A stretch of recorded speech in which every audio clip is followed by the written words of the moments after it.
শুভ দুপুর বন্ধুরা। আজকে হলো মঙ্গলবার আর এখন বাজে দুপুর 12টা 44 মিনিট।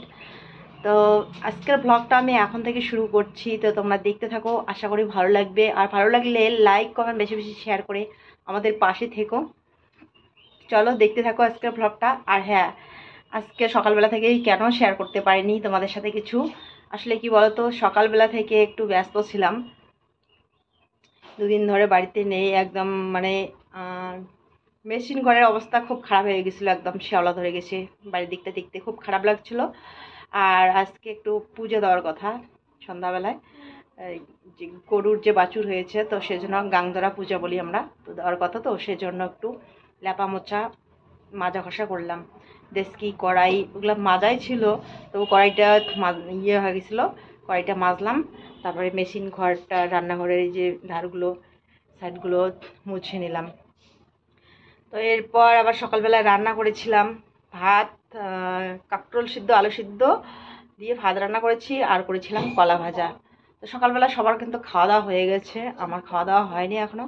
আমি এইমাত্র আবার স্নান করলাম, তো এখন খাওয়া দাওয়া করতে হবে, আবার রান্নাও করতে হবে। দুপুরবেলার রান্নাও বসিয়ে দিতেই হয়, কারণ একটাই প্রায় বাজে, 1:45 বাজে। তো চলো সাথে থেকো। এতক্ষণ ধরে কিন্তু রৌদ্র ছিল, এই একটু মেঘলা করলো, মানে এরকমই চলছে, একটু করে রোদ্দুর দিচ্ছে, একটু আকাশটা মেঘলা করছে। তো এই যে বেড কভারটা ধুয়ে দিলাম, আর হিয়ের বাবার জামাগুলো ধুয়ে দিতে পারিনি, এগুলো ভিজিয়ে রেখে বিকেলবেলা যদি পারি ধুয়ে দেবো। রান্নাঘরের দিকটা মুছে নিলাম, ওই ঘরটা মুছে নিলাম। আর এইদিকে যে ছোটো মেয়ে আলনাটা গুছিয়ে নিচ্ছে, বড় মেয়ে বিছানা গোছাচ্ছে।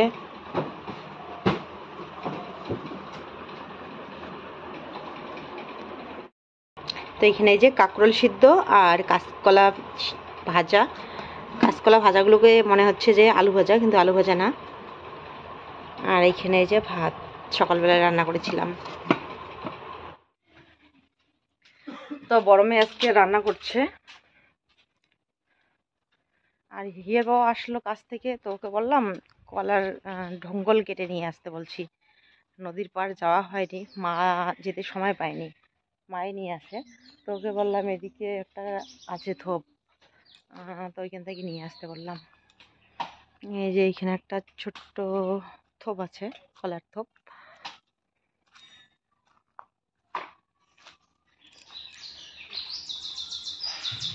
ঢঙ্গলের মধ্যে দিতে হয় গাংধারা পূজা।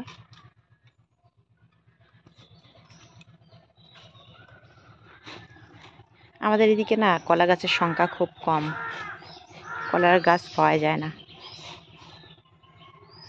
আর আমাদের যে বাড়িতে লাগাবো সেরকম জায়গা নেই, আর কলার গাছ লাগাতে হয় মানে বাড়ি থেকে একটু দূরে,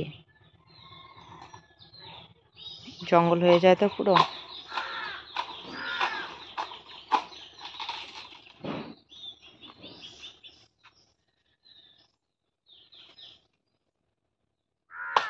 হবে না 3টে?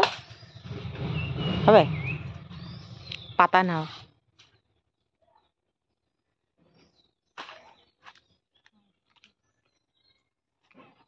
গাছটা চিকন হয়ে যাবে আর একটা তুললে, থাক, অন্য গাছ থেকে নেওয়ার পান, ওই গাছটা থেকে লাগবে না, থাক, নিয়ে মেটটা শুধু ফল নেওয়া লাগবে না, হাতে নিয়ে আসে নেই তো এমনি পাতাটাও যে এইখান থেকে কিনে নিল।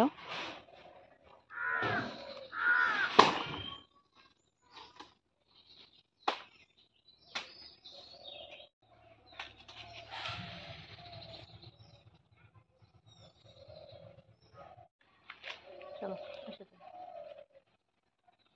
তো কলার ঢঙ্গল পেয়েছি, ভালোই হলো, নদীর পাড় আর যাইতে হয়নি, এখান থেকেই পেয়ে গেলাম।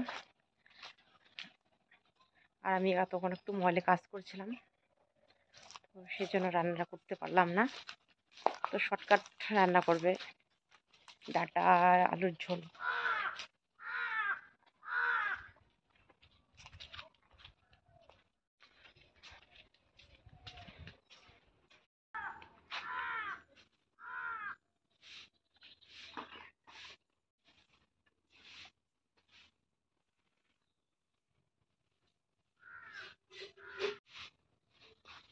মাও রান্না হয়ে গেছে? হুম,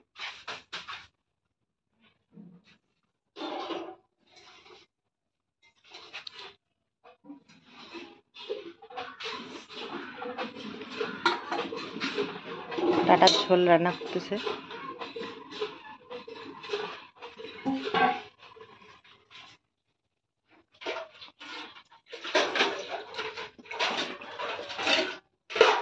বেগুন ভাজা, ডাটার ঝোল। তো এখন বাজে 5টা 25 মিনিট। তো আমাদের অনেকক্ষণ আগেই খাওয়া দাওয়া হয়ে গেছে। তো এখন মা পূজা দিবে আর কি, রেডি করছে সব কিছু। আর ঠাকুরদা ঢোল কেটে নিল এই যে এখানে। না,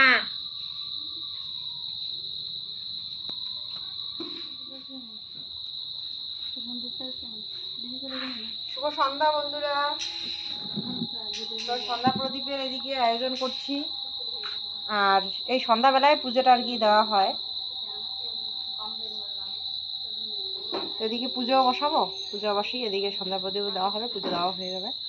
তো চলো তাড়াতাড়ি রেডি করে নেই।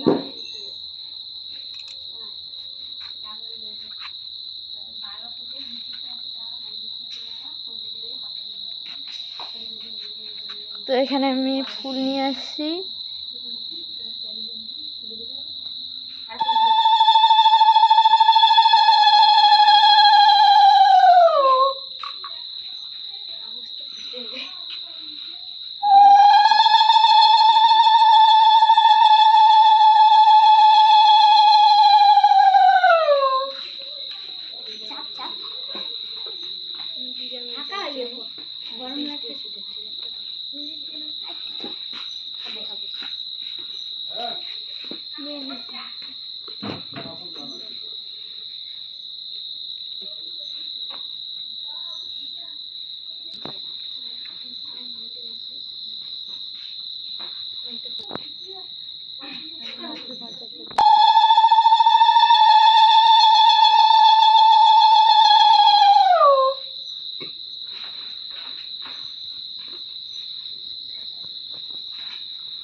কি দুধ কলা এটা। তো পুজো দেওয়া হয়ে গেছে অনেকক্ষণ আগে, সবাই প্রসাদ খেয়ে বাড়ি চলে গেছে, আর আমি পুজো দিয়ে তাড়াতাড়ি করে ভিডিওটা পাবলিক করলাম। তো প্রসাদ খাওয়া হয়নি এখনো, এই যে মেয়ে এখানে প্রসাদ দিয়ে দিল। তো চলো তাড়াতাড়ি খেয়ে নেই, আর ওরা এদিকে পড়াশোনা করছিল।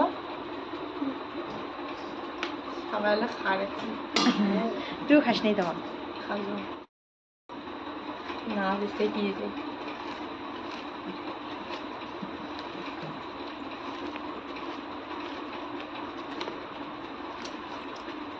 তো বন্ধুরা, কালকে ভিডিওটা না শেষ করাই হয়নি, তাই পরের দিন আবার চলে আসলাম তোমাদের সামনে ভিডিওটা শেষ করার জন্য। তো আমার বোন আমার 3 মেয়ের জন্য আবার জামা দিয়েছে, তো ভাবলাম যে তোমাদের সাথে তো শেয়ার করা হয়নি, তো চলো আজকে শেয়ার করি। আর এর আগেও দিয়েছিল জামা, আগের ভিডিওতে তোমরা দেখেছিলে, তো সেদিন আবার দিয়েছিল। তো সেদিন তো আর ব্যস্ততার মধ্যে আর বলাই হয়নি, চান্সই পাইনি বলার। তো ভাবলাম চলো তোমাদের সাথে শেয়ার করি কি কি দিয়েছে। 3 মেয়েকেই দিয়েছে। ওই বের করে নিয়ে তো।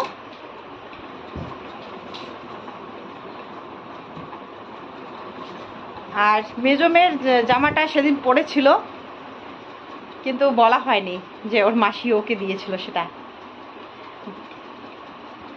তো ওটা তো তোমরা দেখিয়েছিলে, ও পড়েছিল এর আগের ভিডিওতে, যেদিন আমি বাজারে গিয়েছিলাম আর কি, বোনের বাড়িতে গিয়ে সেদিন পড়েছিল। কিন্তু এই যে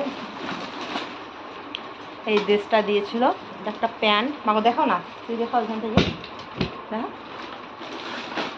একটা প্যান্ট আর একটা উপরে টপ আছে না, টপটা দেখাও। তো 3 মেয়ের জন্যই দিয়েছে, এক এক করে দেখাচ্ছি। এই যে এই ড্রেসটা ও পরেছিল। তারপরে এই যে বড় মেয়েরটা দেখাচ্ছি। এই যে এখানেও আমার আর ভূমি বোনের জামা একই রকম। তো এই যে কালারটা শুধু আলাদা, হ্যাঁ কালারটা আলাদা আর ডিজাইনটা পুরো একই। যারা ব্যাক ক্যামেরা করে তো দেখো, এই যে এখানে প্যান্ট আর একটা টপ আছে। দুটোই একই রকম, কালারটা শুধু আলাদা। তো আমার তো ভীষণ পছন্দ হয়েছে। তো তোমাদের কিরকম লাগছে অবশ্যই কমেন্ট করে বলো। তো এটা এখন আমি পরবো। পরবি? হ্যাঁ কাপড়টা এরকম হবে।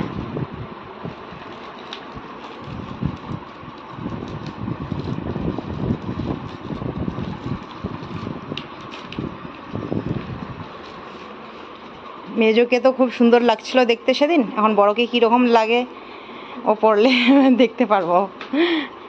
আর ছোট তোমারটা বাইর করো।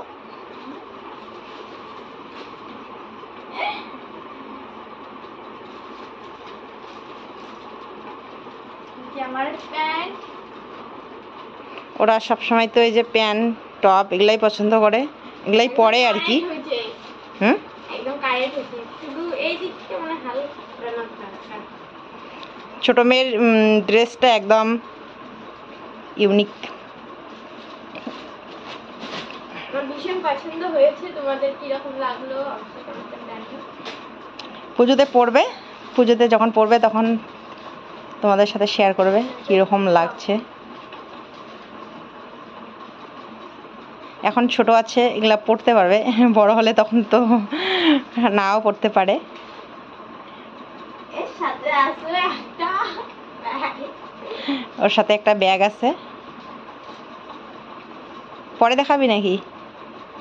পরলে পর কীরকম লাগছে, পরলে যে কোনো ড্রেস পরলে কিন্তু বেশি সুন্দর লাগে দেখতে। আমার তো খুবই ভালো লাগলো ড্রেসটা।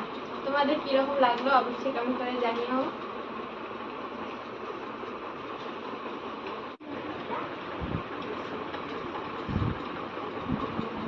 এই যে বড় মেয়ে পড়েছে,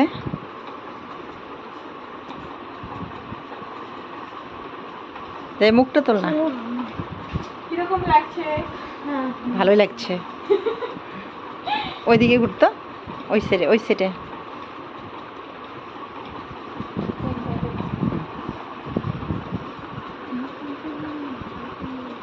ভালোই লাগছে।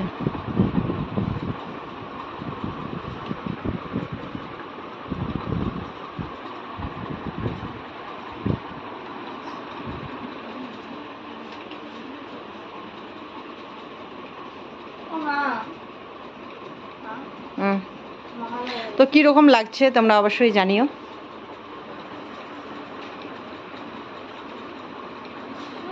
যে কোনো জামা পরো স্টাইল করতে হবে একটু, তাহলে কিন্তু মানে যেরকম পোশাক না সেরকম একটু স্টাইল করলে কিন্তু দারুণ লাগে।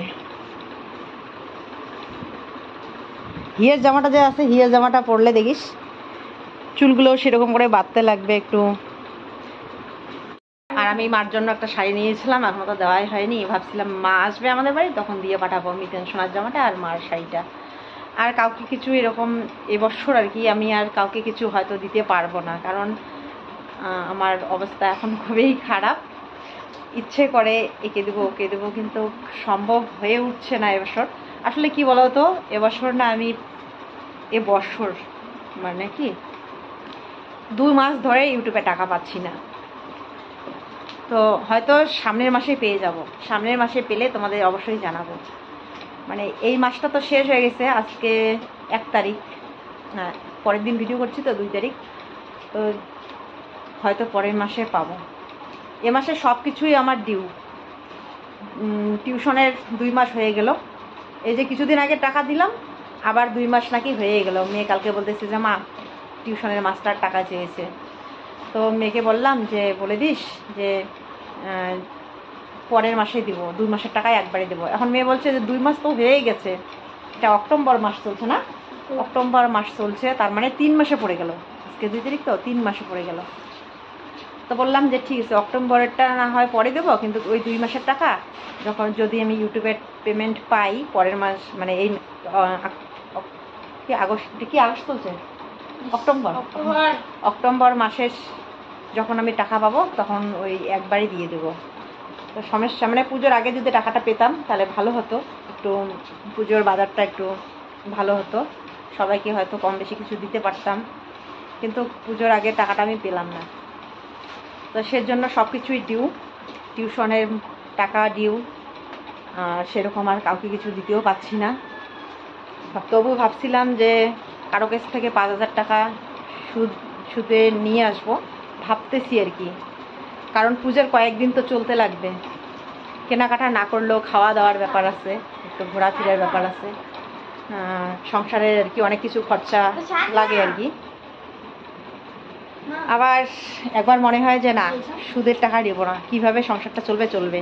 হির বাবা একটু কাজ করতেছে, ও যেভাবে পারুক সংসারটা একটু চালাক, আর ঋণ টিন করবো না। ঋণ আবার ভালোও লাগে না, মানে একবার মনটা চায় যে 5,000 টাকা নিয়ে আসি, পুজোর উপলক্ষে হাতে টাকা রাখতে লাগবে, আবার একবার ভাবতেছি না, এই খালি অবস্থায় এইরকমই থাকবো, ওর বাবা যতটুকু পারবে সংসারটা চালার চেষ্টা করুক,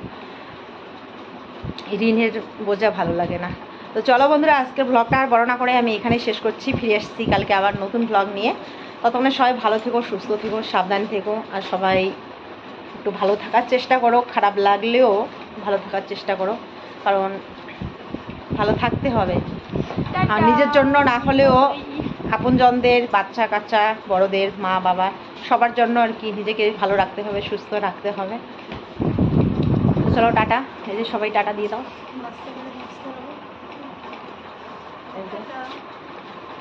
টাটা। না।